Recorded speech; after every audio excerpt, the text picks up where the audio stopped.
Good day everyone, we are Group 2 and today we'll be talking about the interesting topic of global migration. Have you ever wondered how people move across countries, shaping cultures and economies along the way? Before I dive in, let me introduce the members of our group who will help bring this topic to life. We have Ms. Lorraine Maningo, Mr. John Ray Mayorga, Mr. Glenn Marcos Inicio, Ms. Caril Nuevo, and Ms. Grace Angel Ortega. Before we start our discussion, let me first introduce our learning outcomes. After the discussion, you will be able to analyze the political, economic, cultural, and social factors underlying the global movements of people. The next one is displayed first-hand knowledge of the experiences of OFW. Before we start our discussion, let us first have a short recap about what Mr. Glenn Marcos Inicio and Ms. Lorraine Maningo discussed in the last meeting. So, global migration. Global migration is a situation in which people go to live in foreign countries, especially in order to find work. So, in simpler terms, global migration is the movement of people from one country to another to live, work, study, or etc. There are two types of migration: internal migration and international migration.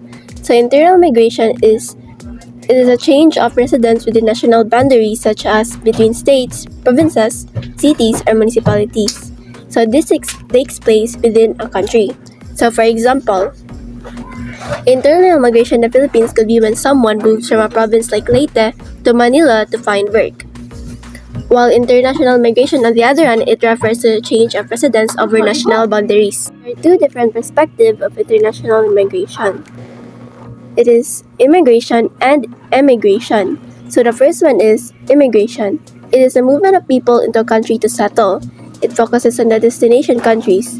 For example, John Ray is moving from the Philippines to Thailand. John Ray is considered an immigrant to Thailand. And the next one is emigration. It is a process by which people leave a country to settle in another country. It focuses on the origin country. So for example is John Ray is an immigrant from Philippines. So in short, immigration it focuses on where people arrive, while emigration focuses on where people live. Let's now move on to the next slide. So if you move from one place to another, then you are called a migrant. So what is a migrant? Migrants are people who move from one place to another, either within their country or to a different country, usually for work, study, or better opportunities. There are different types of migrants. The first one is internal migrants. So these are people who move within their own country. For example, a family moves from the countryside to a big city in the Philippines. The next one is international migrants. So these are people who move to another country. For example, a student from the Philippines moves to Japan for education. The third one is immigrants. Immigrants are people who move into a new country to live permanently. So for example, a Filipino family moves to Canada to settle. The next one is temporary migrants. These are people who move for a short time and then return to their home country. For example, a worker from India goes to Dubai for a 2-year work contract. The next one is illegal migrants. These are people who enter or stay in a country without legal permission. For example, someone crosses a border without proper documents and stays in the country. Irregular migrants. It is similar to legal migrants, but can also include those who overstay their visa. For example, a tourist from Indonesia stays in the US after their visa expires. The next one is forced migrants.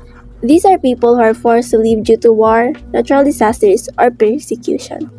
For example, refugees escaping war in Syria and moving to Europe. Let us delve more about forced migrants. So there are different types of forced migrants. The first one is refugees. Refugees are migrants who are unable or unwilling to return to their country because of well-founded fear of persecution on account of race, religion, nationality, membership in a particular social group, or political opinion. The next one is asylum seekers. These are migrants who move across borders in search of protection, not because of persecution. One of the main reasons why environmental migrants exist because of drought. So drought, it can spell disaster for our communities whose lives and livelihood rely on irregular, successful harvests. Rampant in African countries like Somalia, Kenya, and Ethiopia, droughts have become increasingly severe, leaving millions of citizens without the ability to grow food. Another type of migrant is return migrants. So, these are migrants who return to their countries of origin after a period in another country. The next one is family reunification migrants. This is also known as family reunion migrants, whose families are petitioned to them to move to the destination country using the immigrant petitions. An immigrant petition is a legal request filed to help a person from another country become a lawful permanent resident or a green card holder in a specific country, such as the United States. So it is usually a family member, employer, or the immigrant themselves submits this petition to the government as part of immigration. This petition serves as the first step in applying for permanent residency. Once approved, the immigrant can proceed to visa processing or adjustment of status. Let us now move on to factors underlying global movements of people. The first one is political factor. Political factors of global migration refer to the influence of government policies, political stability, international relations, and other political dynamics on the movement of people across borders. These factors can drive migration or limit it depending on the circumstances. There are two different factors. The first one is push factors. Push factors refers to the condition which force people to leave their home. The second one is pull factors. It refers to the factor that attract the people to live in another place or country. There are four different types of political factor. The first one is political instability and conflict. It is war, civil conflicts, and political persecution are major drivers of forced migration. The next one is persecution and human rights violation. So, ethnic, religious, or political persecution can compel people to flee their home countries. Political agreements and alliances. So, multilateral agreements or regional blocs like the European Union often ease migration within member states by removing border restrictions. The next one is immigration policies. Government's migration policies can either encourage or restrict migration. There are two different types of policies. The first one is open policies. So countries like Canada and Australia actively encourage skilled migration. The next one is restrictive policies. So tightened border controls or anti-immigration laws in countries like the US or Hungary discourage migration. Let us now move on to the economic factor. So the difference in income between a region and destination country is one of the main reasons that people migrate. Economic differences between nation-states are widening, increasing the motivation for economically motivated migration, is according to World Bank in 2018. So other countries have job opportunities, better living standard, higher wages, and strong economic growth, which leads to people migrating to another country. So job opportunities, so people move to countries where there are more jobs or higher paying work. So this is very common in the Philippines. The next one is better living standard. Migrants often seek places with higher quality of life and more financial stability. The next one is higher wages. Some countries offer better salaries for the same work, pulling people to move. Then, strong economic growth. Economic struggles in their home country push people to look better chances elsewhere. Countries with strong and growing economies pulling workers and investors. Thank you, Ms. Nueva. Let's continue now. So, I will be discussing about cultural factor. So, unsa gidain ng cultural factors sa global migration? So, ang cultural factors ti ay kay nag-refer siya sa societal, cultural, o political elements nga nag-influence sa mga tao nga move in one place or another. For example, di ba ang kasagaran nga mga tao kay mangita man gyud og lugar nga mas pareho sa ilahang kultura or mas comfortable sila dito kay same baron sila og language, religion, music, or history sa lugar nga ilahang adtuan. So, atong makita nga ang cultural familiarity plays a big role sa decision sa mga tao para mo migrate.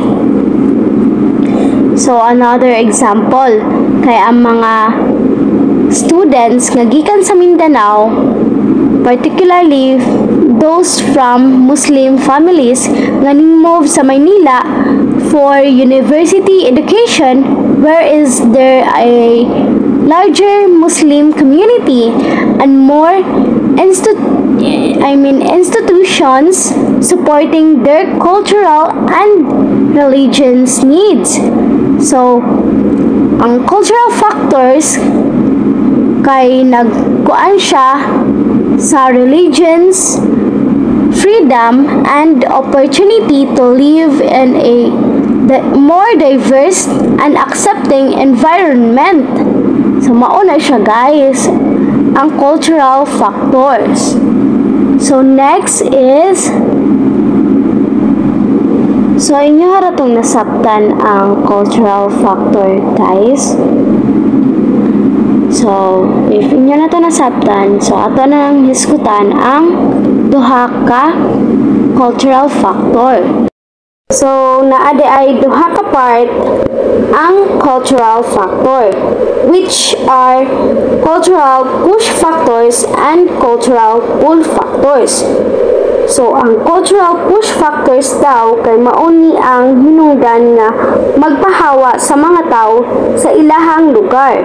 For example, religious persecution, political operation, gender inequality, or walay cultural freedom. Kung naani sila nga problema sa lugar, so ang mga tao gyud kay mangita gyud og lain nga lugar. So ang arena punta sa cultural pull factors. So ang cultural pull factors kay maunay ni siya ang hinungdan nga maka-attract sa mga tao pag-adto sa lain nga lugar. For example, kay better education, religious freedom, political stability, or a more inclusive society. For example, ang mga tao mubalhin sa mga democratic na nasod kanang nag-support sa gender equality or open-minded nga lugar. So, mauna ang mga rason nga nung daghan kaayong mga tao nga ning migrate. So, ang cultural factors di ay kay nagpakita nga dili lang ekonomiya o trabaho ang rason sa pag-migrate sa mga tao, kundi pati na pod ang culture o kinabuhi sa ilahang pagbag-ong Pinoy-anan. Mauna ang nga importante nga masabtan nato aron atong makita kung unsay effect sa atong culture o ang decision sa pag-migrate sa mga tao. So maura na sa part sa cultural factors. Thank you, Ms. Chris Angel Ortega. So let us now talk about social factors. Global migration is influenced by various social factors that encourage people to move from one place to another. These factors often relate to people's living conditions, opportunities, and social networks. So here are some key social factors driving migration. The first one is education opportunities. Many people migrate to access better education for themselves or their children.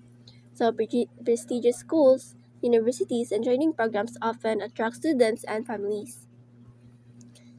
So, for example, a student from the Philippines moves to the United States for a scholarship to study at a top university.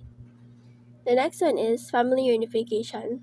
So, people often migrate to join family members who have already moved to a different country. Example, a person from India moves to the United Kingdom to live with their spouse who has already settled there. The next one is healthcare access. So people may move to another country to get better healthcare services or treatments not available in their home country. For example, a person from a developing country moves to a developed country like Germany to get medical treatment for a serious illness. The next one is cultural affinity. People may migrate to countries where they feel culturally connected or share common language and traditions. So a person from Mexico moves to the United States because they speak the same language and share cultural similarities. The next one is safety and security. People often migrate to escape war, violence, or political instability in their home countries, seeking a safer environment. The next one is social mobility. So people move to improve their economic and social status, often in search of better job opportunities and a higher standard of living. So for example, a worker from the Philippines moves to Qatar for a higher paying job and a better life. So these are what we call OFWs. The next one is community networks. So migrants often move to countries or regions where they have family, friends, or community network they can provide support. For example, a person from Vietnam moves to the United States to join a growing Vietnamese community there, where they can find jobs and housing easily. The next one is environmental change. Environmental factors such as natural disasters, climate change, or loss of land can force people to migrate in search of more stable living conditions. For example, a person from the Philippines moves to Australia after their home is destroyed by typhoon and they seek a safer place to live. So, social factors like education, family, healthcare, safety, cultural, and community can significantly influence why people migrate. So, these factors can lead to better opportunities, improved living conditions, and a chance to be with loved ones in a new environment. At this juncture, we'll be talking about the first-hand knowledge of the experiences of overseas Filipino workers. So in this topic, we'll be tackling about the challenges faced by OFW, what are their objectives or what are the objectives of OFW, why they go to another country, and lastly, their coping mechanism, how they cope with challenges that they have faced in another country. So now, let's talk about the challenges by OFW. According to a study by Bautista and Tamayo 2020 about the life and challenges of overseas Filipino workers, now there are challenges that OFWs encounter. And one of these challenges are communication, finances, life and work environment, homesickness, salary, work, and family relationship. So I will be discussing each of this so that you'll be able to understand why these challenges are one of the challenges that our OFW encounter in another country. So now, let's talk about first with the communication. So why communication is a part of the challenges faced by our OFW in another country. We all know that communication is one of the most important thing here in our society because it helps us to understand things, especially our people or the people itself inside of the community. It helps us to interact with other people, to convey our messages. But if we will go to another country, no, we all know, or as what we observe, they have different languages. So if the OFW will go to another country, there is a great possibility that there is a language barrier between the two because they have different language used. Understand everyone? So as of this moment, once that there is a different language used, there's a great possibility that they will never understand themselves. So there is no communication at all that will happen. So there is a great possibility that our OFW will just stay inside of their dorm or just stay with their employer, and because they can understand the languages that other nationalities use. So mao gina siya ang challenges pud nga ma-encounter jud sa usa ka OFW once they go to another country. Understand everyone? Okay. The second one is the finances. So why finances is a part of the challenges that our OFW face in another country. So we all know one of the biggest misconception of the Filipinos once we talk about OFW is something na rich na already or something na dato na. No? Just like here in the Philippines, manggod, kung magkamahal ang presyo sa produkto is magkagamay po ang kantidad sa imuhang kwarta. Just like the inflation rate, no, imong 1,000 is kaduhoon na lang. Just like in another country, no, if we will have the perspective in another country, mahal po ang ilang cost of living. Ang produkto mahal. Ang pagrenta sa mga room or sa dormitory is mahal. So how come, no, maglisod jud ang OFW sa pag save og money kay tungod sa kamahal sa cost of living ngadto sa gawas. So one of the things that they need to do is kanang mag-save gud sila money, magpalit og sardinas, or mag-eat na og kanang something tira-tira nila kay para maka-save lang sila money. So that is one of the challenges pod nga ma-face jud sa OFW ngadto, no? Tungod kay mahal man ang cost of living ngadto sa gawas. And then pare-pareha ra gyud na diri sa Pilipinas. Kung mahal ang produkto, it means imo ang kwarta is magkagamay pud ang kantidad. So understand everyone about the finances, no? So the third one is the life and of course work environment. So let's talk about first with the life environment. So we all know, or one of the rampant problems that our OFW face in another country is the life environment there. Because kay tungod kay bag-o naman ang environment nila, there's a great possibility no nga dili gid nila familiar ang ilahang mga lugar nga adtuan. So most likely magstay ra gina sila dito sa ilahang dormitory kung asa sila nagstay.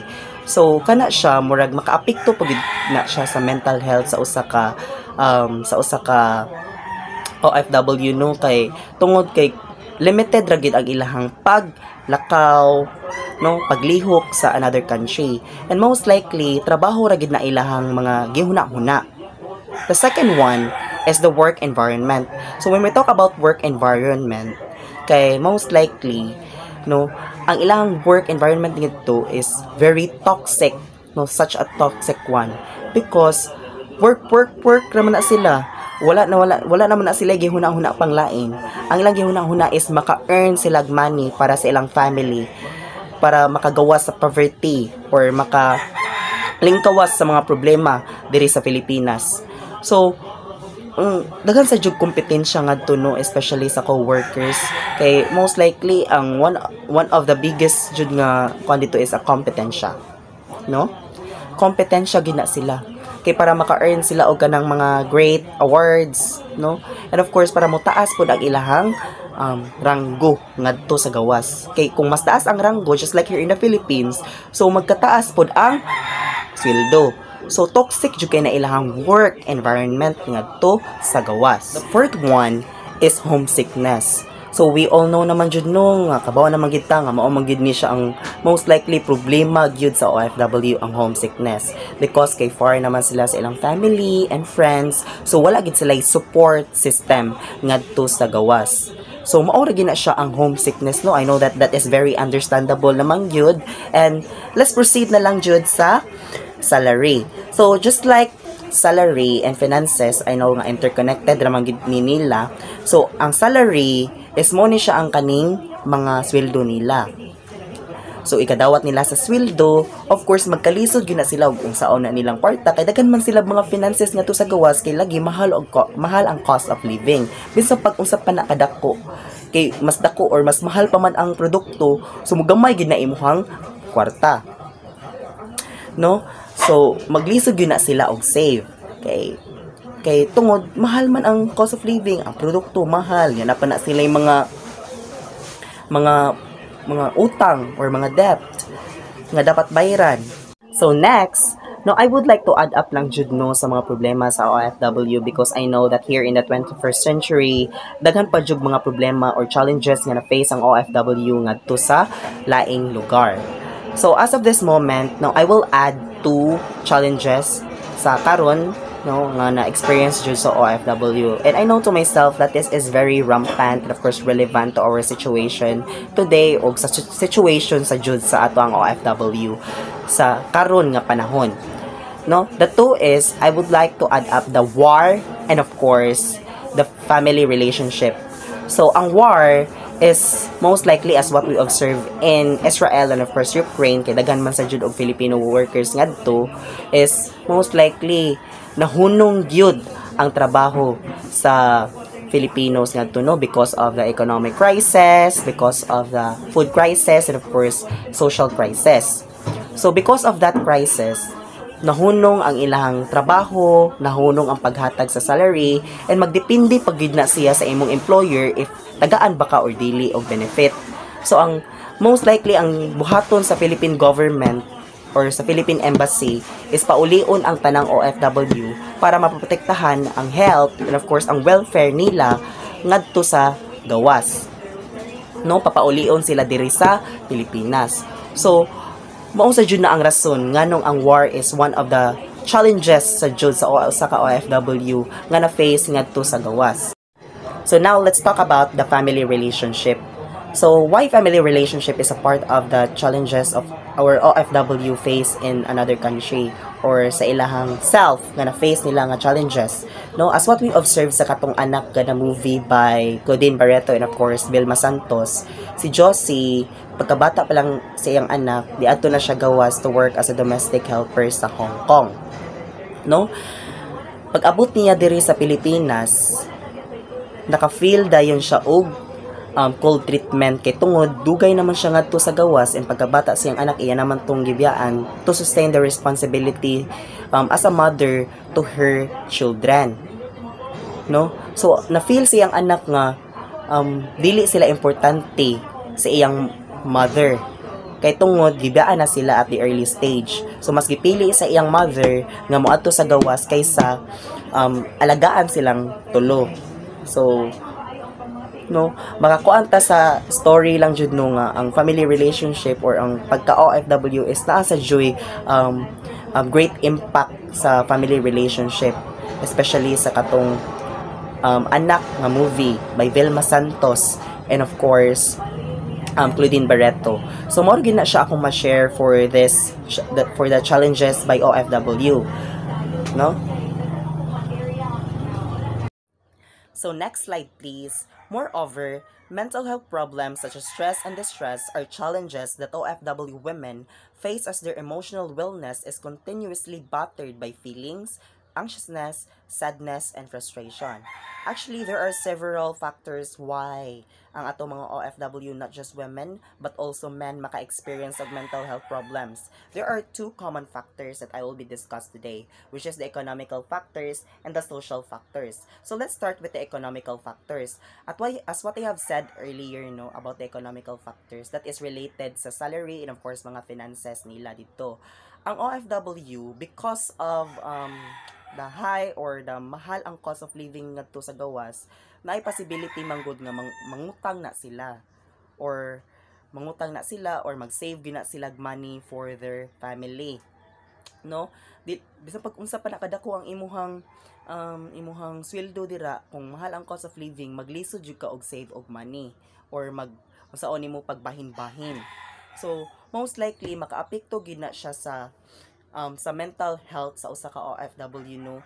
Kay labi nagkwarta is one of the most important things sa ato ang community, especially sa ato ang family. Mo na siya ang rason nganong ni adto tagawas. So mo na siya ang sa economical factors.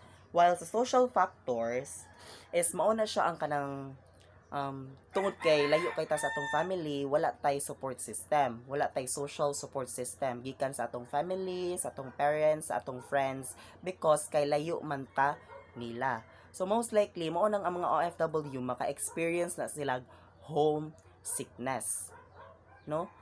Unya kanang homesickness biya kay maka gain ta og kanang great sadness, which is anxiety ana.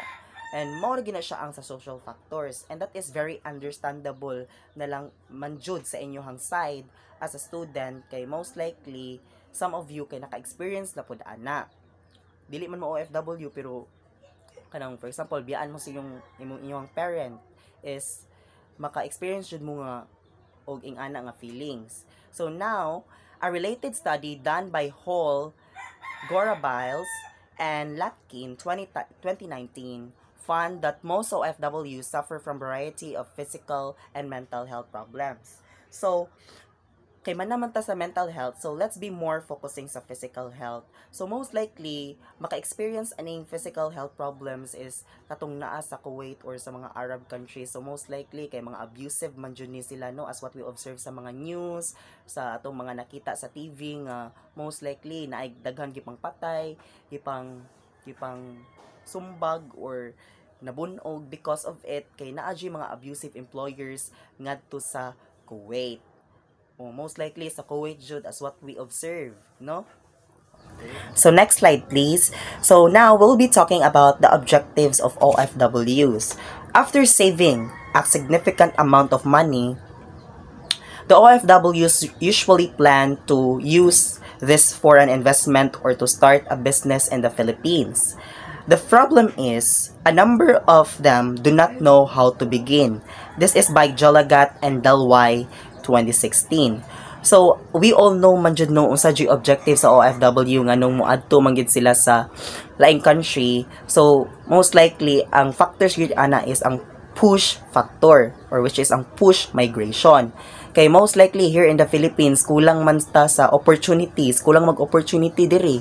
Nya most likely daghan sa poverty. So, ang key ana for us to have a successful life is most likely ang mga Pilipino moadto gyud sa gawas to find bigger opportunities, and of course kanang dako nga kwarta or dako og sweldo. So ang purpose ana ngano jung moadto jud ang mga OFW is to have or to make an investment mostly sa ila kay mopalit og kanang mga alahas, mopalit og kanang yuta diri sa Pilipinas para at least na sila'y magamit if ever ila na ning iprinda or mahutda na sila og kwarta. So mo gina ang pinaka main objectives jud sa usa ka OFW nganong moadto na sila didto. And most likely ang mga OFW is mag-make sa gina sila business no para at least na sila back up if ever wala na sila kwarta or wala na sila trabaho. So mao sa jud na ang purpose sa OFW nganong moadto man na sila ngadto sa gawas. So actually according to Jalagat and Dalway 2016, a number of them do not know how to begin. So most likely sa ilaha dili kay baw mo business. So sa ako ang experience lang jud no sa DMW or sa Department of Migrant Workers, because I am one of the immersion students there. Most likely sa ilaha mang good is they offer business workshop para at least sa katong mga OFWs ba nga matabangan sila how to build a business no diri sa Pilipinas, at para at least kana ganing mapalago nila ilang kwarta nga gi pinaghirapan didto sa gawas. So mao gina ang purpose jud sa mga OFW nganong ganahan gid sila didto sa gawas. So with the help of the MW mas na-strengthen ang ilahang kwarta or ang ilahang paggamit sa ilahang kwarta. So, yes. So, according to Galvez 2017, financial planning is a strategy that they can use in order to achieve their goals. That's why most likely sa mga Filipinos or the overseas Filipino workers is mag-save gina sila money para naa sila yung second option. So, magtigom sila para at least kana ilang mga gitigom in the future, pwede na nila magamit sa ilang mga businesses. No? Kung wala na sila trabaho, they have business para nagyapon sila pagkakakitaan, no, para nagyapon sila kwarta in the future despite na sila diri sa Pilipinas, no. Great opportunity gihapon siya para sa OFW. Okay, so next slide please. So let's talk about the coping mechanisms of OFWs. So there are two coping mechanisms of OFWs. These coping mechanisms, utilize for confronting problems, which are emotion-focused strategy and problem-focused strategy. So, ang purpose aning emotion-focused strategy and problem-focused strategy is most likely ang gamiton jud sa OFW ani is they write down their problems sa usa ka diary, which ila ginagipagawas ilang mga hinanaing dira unsa na dira ilang mga problema para mapagawas lang gid nila ilang mga problema or ma-lessen ang ilang problema. So most likely importante sa jud kaayo ni siya sa mga OFW no nga dako kay problema, especially sa katong mga beginner nga OFW kay of course mas daghan gyud na sila ma-feel nga problema ngadto sa gawas. So ang kaning pagsuwat sa diary is one of the healthiest no nga imong buhaton para mapagawas imong problema, no, unya aside sa paghilak sad, no, So that is from the Stryton et al. 2017. And that would be all. Thank you, everyone. No, thank you for listening to our reporting for today. So I hope that you learned something new, and see you